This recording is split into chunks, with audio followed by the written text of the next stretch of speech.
ಎಂಬ ಹಾಗೆ ನನ್ನನ್ನು ಗುರುತಿಸಿಕೊಂಡು ನಿಜ ಸ್ವಾಮಿ. ಪವಿತ್ರವಾದಂತಹ ಗಂಗೆಯನ್ನು ವ್ಯೋಮಕೇಶನಾದಂತಹ ನಾನು ಜಡೆಯಲ್ಲಿಯೇ ಅಲಂಕರಿಸಿದ್ದರಿಂದ ಗಂಗಾಧರ ಎಂಬ ಹಾಗೆಯೇ ಕರೆದು ಅವರವರ ಭಾವಕ್ಕೆ ಅವರವರ ಭಕುತಿಗೆ ಅವರವರ ತೆರನಾಗಿ ಅವರಿಗೆಲ್ಲ ಉಪದೇಶಗಳನ್ನು ಮಾಡುತ್ತಾ ಬಂದವರು. ಆ ಕಾಲದಿಂದ ಈ ಕಾಲದವರೆಗೆ ನಮ್ಮಲ್ಲಿ ಯಾವುದೇ ಒಂದು ಬೇಸರ ಎಂಬುದು ತಡೆದವರಿರುವುದು ಇದಕ್ಕೆ ಸಾಧ್ಯ ಖಂಡಿತ ಇಲ್ಲ. ಯಾಕೆ? ನಮ್ಮ ಪರಿಸರ ಅಂತದ್ದು.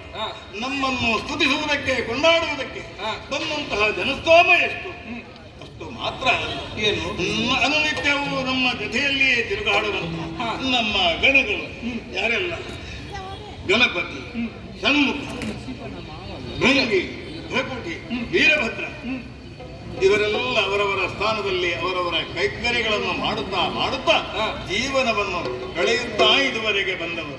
ಮುಂದಿನ ಬಗ್ಗೆ ನಾವು ಯೋಚಿಸಬೇಡದೆ. ಏನು ಸ್ವಾಮಿ? ನೀನು ಯಾಕೆ ಹೀಗೆ ಅಂತ ನನಗೆ ಏನಾಯ್ತು ಅರ್ಥವಾಗಲಿಲ್ಲ.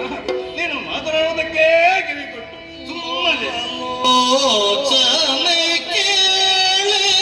ನಿನಗೆ ತಿಳಿಯಪಡಿಸಿದ ಹಾಗೆ ಭೂಲೋಕದಲ್ಲಿ ನನ್ನ ಪರಮ ಭಕ್ತರಾದಂಥವರು ಮಡಿದು ಸ್ಮಶಾನವನ್ನು ಸೇರುತ್ತಾರೆ.